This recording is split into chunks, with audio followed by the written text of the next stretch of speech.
बाह्रबर्दिया नगरपालिका वडा नम्बर 5 मा रहेको जनप्रिय आधारभूत विद्यालय जब्दवामा यौन तथा प्रजनन स्वास्थ्य सम्बन्धी मेला भव्य रूपमा सम्पन्न भएको छ। विद्यार्थीलाई यौन स्वास्थ्य र अधिकारका विषयमा सचेत बनाउन विद्यालयले यो विशेष कार्यक्रम आयोजना गरेको हो। म रामबहादुर थारू, जनप्रिय आधारभूत विद्यालय बाह्रबर्दिया 5 जब्दवाको अहिले चाहिँ यो किशोर किशोरी यौन तथा प्रजनन स्वास्थ्य र अधिकार सम्बन्धी प्रदर्शनी मेला 2082 हाम्रो यो स्कुलमा यो कार्यक्रमले हाम्रो बालबालिकाहरूलाई चाहिँ आफ्नो शरीर परिवर्तन युवा अवस्थामा भएका चाहिँ फेस गरेका प्रब्लम्सहरू, महिनावारी स्वच्छताका बारेमा चाहिँ त्यो जिज्ञासाहरू अनि त्यसपछि यससँग सम्बन्धित मिथकहरूलाई चिरफार गर्ने कार्यक्रम चाहिँ गरेको छ। मेलामा विभिन्न स्टलहरू मार्फत यौन शिक्षा तथा प्रजनन स्वास्थ्य सम्बन्धी सामग्री, सूचनामूलक पोस्टर र चित्रहरूको विस्तृत प्रदर्शनी साथै नाटक समेत प्रदर्शनी गरिएको थियो। विद्यार्थीहरूले सुरक्षित स्वास्थ्य अधिकार र व्यवहारबारे महत्त्वपूर्ण जानकारी प्राप्त गरेका छन्।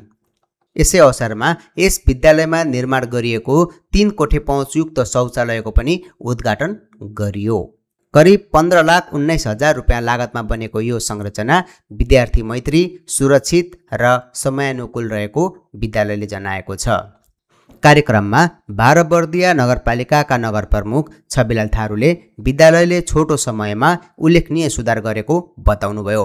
तपाईहरुको यो एउटा कुशलता र सक्षमता विद्यार्थी भाइहरूले जुन प्रदर्शन गरिराख्नु भएको छ, यो प्रजनन तथा स्वास्थ्य अधिकार सम्बन्धी एकदमै सचेतनाको कार्यक्रम जो नाटक या अन्य क्रियाकलापबाट प्रदर्शन गरिराख्नु भएको छ, यसबाट हामी एकदमै खुसी छौँ।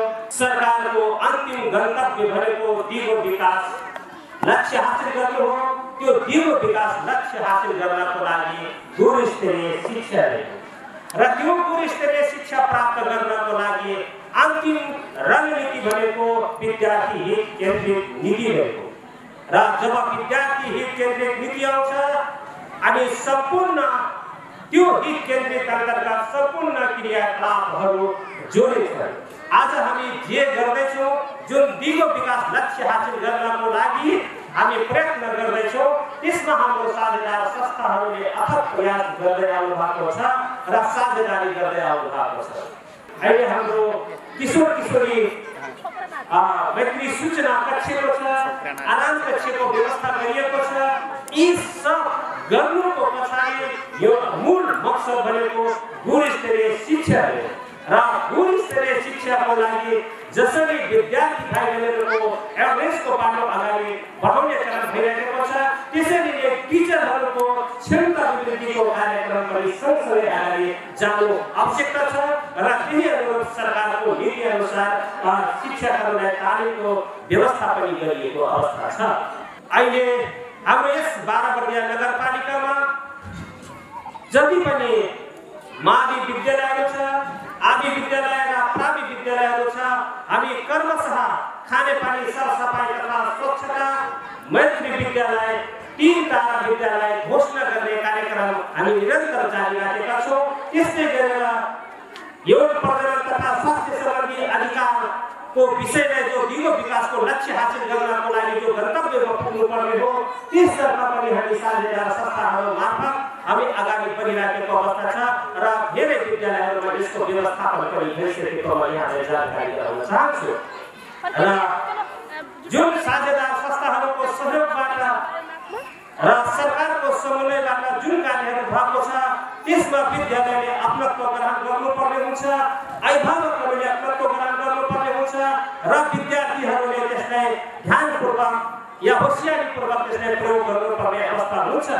धेरै विद्यालयहरूमा खानेपानीको व्यवस्था गरिएको छ, शौचालयको व्यवस्था गरिएको छ, तथापि त्यहाँ सावधानी नअपनाएको कारणले गर्दा चाँडै नै ती धाराका टुटीहरू फुट्ने र शौचालयहरू फोहोर हुने गरेको अवस्था छ। त्यो नहोस् भनेर सानातिना कहीँ प्राविधिक कमी कमजोरी भयो या टुटफुट भयो भने त्यसलाई तत्काल मर्मत गर्नको लागि नगर सरकारले त्यस्ता चाहिँ सामग्रीहरू मर्मत सम्भार कोषको व्यवस्था व्यवस्था गरेको छ र ती विद्यालयहरूमा ती मर्मत सम्भार कोष चाहिँ प्रदान गर्दै आइरहेको छ।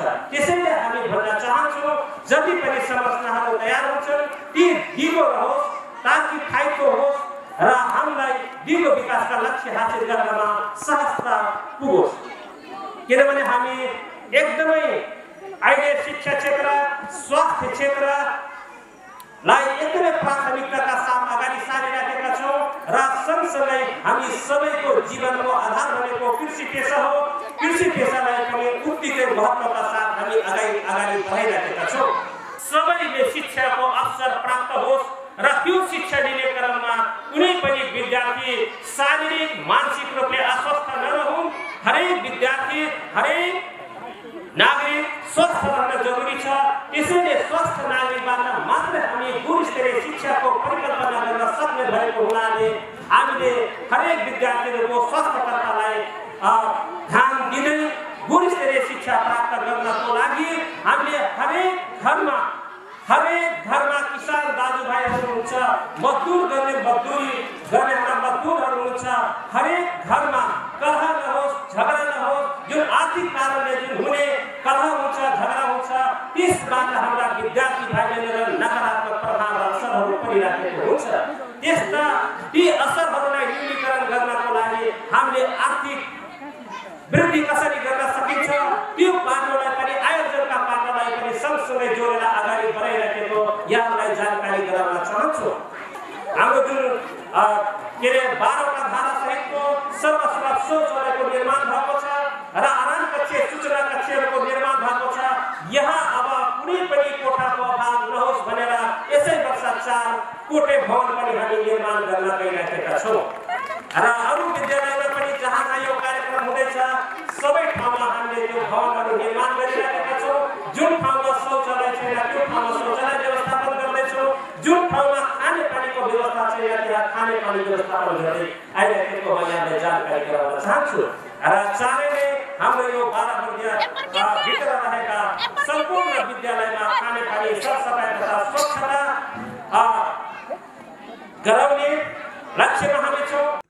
प्रमुख प्रशासकीय अधिकृत गौतम भण्डारीले विद्यार्थीको प्रस्तुति हेर्दा उनीहरू यस विषयमा सजग बन्दै गएको स्पष्ट भएको बताउनुभयो। 2-3वटा फरक व्यक्तिका कार्यक्रमहरूमा सहभागी बन्ने एउटा खालको अवसर प्राप्त भयो। विशेषतः मेयर साहबबाट उद्घाटन भएको छ 12वटा धारो सहितको 3 कोठे शौचालय भवन जसमा छात्र छात्रा र अपाङ्ग मैत्री गएर 3वटा फरक व्यक्तिका शौचालयहरूको निर्माण भएको छ भने यो मेला कार्यक्रमको समेत एउटा हेर्ने देख्ने एक खालको अवसर प्राप्त भयो। त्योभन्दा अझ ठुलो चाहिँ बहिनीहरूले जुन ढङ्गले सुन्दर ढङ्गले प्रस्तुति गर्नुभएको छ यो प्रस्तुति यो कार्यक्रम यो आफैमा एउटा खालको सकारात्मक खालको कार्यक्रमको रूपमा व्यक्तिगत रूपमा अनुभूति गर्ने एउटा खालको अवसर प्राप्त भयो। यस अर्थमा यो जुन शौचालय भवन बनेको छ 15 लाख प्लसको बजेट खर्च सहितको यो खालको एकदमै आकर्षक खालको एउटा मोडल बन्न सक्ने खालको यो शौचालय भवन तयार गर्नमा सहयोग पुर्याउनु भएको कोइका नेसनल आर्किटेक्चर्सलाई नगरपालिकाको कार्यालयको तर्फबाट हार्दिक धन्यवाद आभार व्यक्त गर्न चाहन्छु। र यो मेला कार्यक्रमको आयोजनाको बीचमा महिनावारी स्वच्छता व्यवस्थापनसँग सम्बन्धित विषयहरू किशोर किशोरी मैत्री संस्थाहरूका विषयहरूमा र अन्य खालको जानकारी के प्राप्त भएको छ भने यो 2वटा एउटा महिनावारीसँग सम्बन्धित आराम कक्ष र सूचना प्राप्त गर्ने जानकारी दिने कक्षको समेत स्थापना भएको छ। सम्पूर्ण कार्यक्रमहरूको निमित्त साझेदार संस्थाहरूलाई कार्यालयको तर्फबाट हार्दिक धन्यवाद आभार व्यक्त गर्न चाहन्छु। हामीले गरिनुपर्ने जिम्मेवारी भूमिकाहरू समाजमा धेरै प्रकृतिका रहेका छन्। यो कामको प्रकृतिको हिसाबले गरिनुपर्ने जिम्मेवारीको हिसाबले धेरै खालका जिम्मेवारीहरू राज्य आफैले एक्लैले मात्रै निर्वाह गर्न सक्दैन, पुरा गर्न सक्दैन।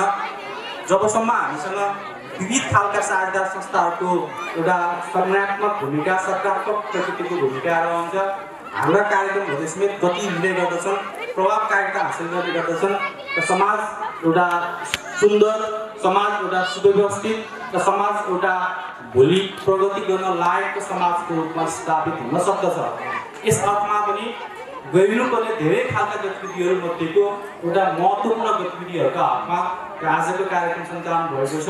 हामीले अघि पनि उल्लेख गरेका छौँ, यो जुन उमेर समूह छ, जुन विद्यालय छ, विद्यालयको उमेर समूहको हिसाबले यो उमेर समूहले जान्नै पर्ने, बुझ्नै पर्ने, सिक्नै पर्ने हैन, एउटा लाज बेगर निर्धक्क ढङ्गले गरिनुपर्ने जुन खालका यौन प्रजनन स्वास्थ्यसँग सम्बन्धित विषयवस्तुहरू छन्।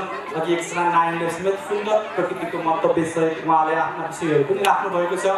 यस अर्थमा पनि यो उमेरमा यो समूहले आदतको रूपमा, बानीको रूपमा एउटा महिनावारी स्वच्छतालाई अपनाउन सक्यो, व्यवस्थित ढङ्गले अगाडि बढाउन सक्यो भने सम्भवतः हामीले एउटा राम्रो खालको बानीको विकास गर्न सक्दछौँ। यस अर्थमा पनि यो परियोजना मार्फत भइरहेका यस्ता खालका गतिविधिहरूप्रति उच्च प्रशंसा, उच्च धन्यवाद। कार्यक्रममा विद्यार्थीहरूले यौन तथा प्रजनन स्वास्थ्य सम्बन्धी विषयमा आफ्ना भनाइ, नृत्य, गीत र नाटकहरू प्रस्तुत गरेका थिए। कार्यक्रम विद्यार्थीहरूले नै सचेत र अनुशासित तरिकाले सञ्चालन तथा व्यवस्थापन गरेका थिए।